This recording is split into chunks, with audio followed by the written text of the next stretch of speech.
Yes, it is true, and yes, I'm excited.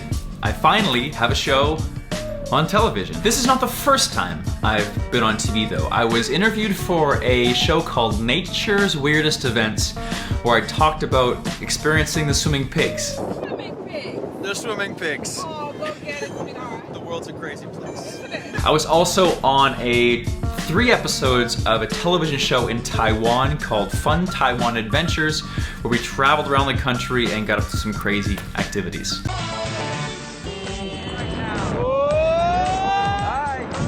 But this is the first time that I'm actually the host, one of the hosts for a television show that is going to be going on for a while.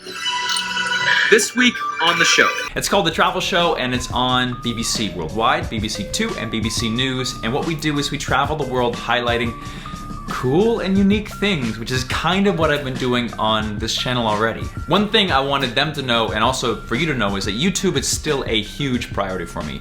I just transitioned over into doing 3 videos a week. The channel's doing better than ever. You guys are putting some awesome comments and really building this idea of experiences over possessions.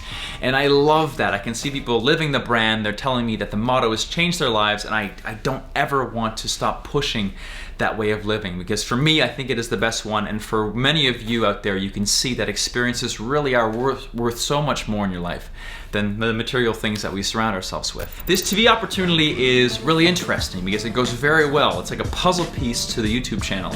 I'm in Manila right now in the Philippines, and I was planning to go here already, and the BBC asked me if they could join, and we'll film a couple things for them, and I can continue to film a couple more things for my channel.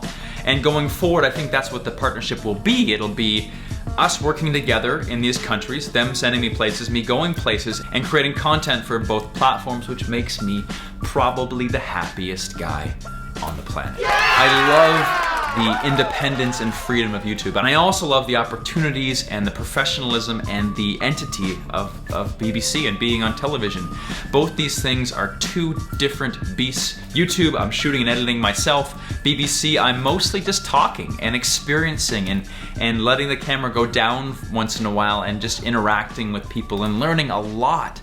And so that both go together really, really, really well. Another thing I wanted to bring up that I'm going to talk about much more in an upcoming video about my past is I was never a guy that would ever think he would be on television. When I first started doing YouTube, it wasn't because I wanted to, it was because I was kind of forced into it by bad circumstances.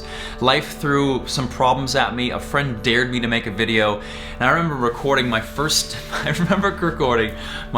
video. And maybe I could put a couple clips of it here in this video. Ever since I was a kid, I've been a pretty big, you know what, who am I kidding? I've been an enormous animal nerd since I was a kid. My friends always joke around and say, Mike can name all the animals in the woods, but he can't name any celebrities. You know what? Guilty. And it was the first time me speaking on camera. And people said, Mike, you're a natural, great job, wow, you're so good at that. And silently I cried inside, because when I was recording it, I was basically almost crying on the outside because it was so incredibly difficult. I was not gifted with the natural ability to just be great at speaking. I worked so hard and put so much time and frustration and embarrassment into being able to have a conversation with the camera or just speak to people in a group. You guys, oh man, it was a long process. And so now I'm here. I am one of the correspondents on this television show. I have a YouTube channel that's going pretty well, and I have lots of opportunities to speak. But one thing I want people to know is, don't think that the people here on YouTube or on television have always been this way.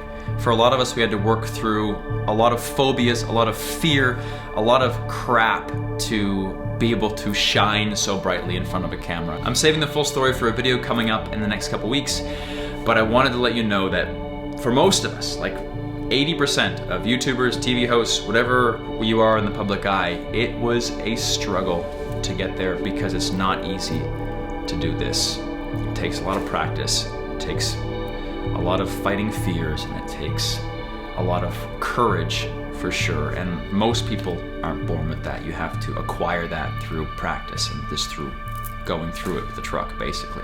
So some of you can actually watch this show. It's on BBC News, BBC Two, and BBC Worldwide.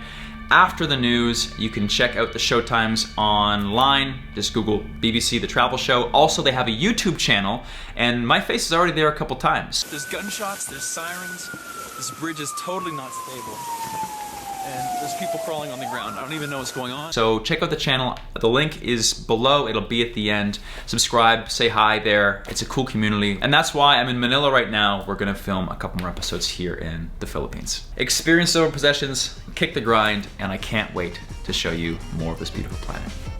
Till the next video, guys. Peace.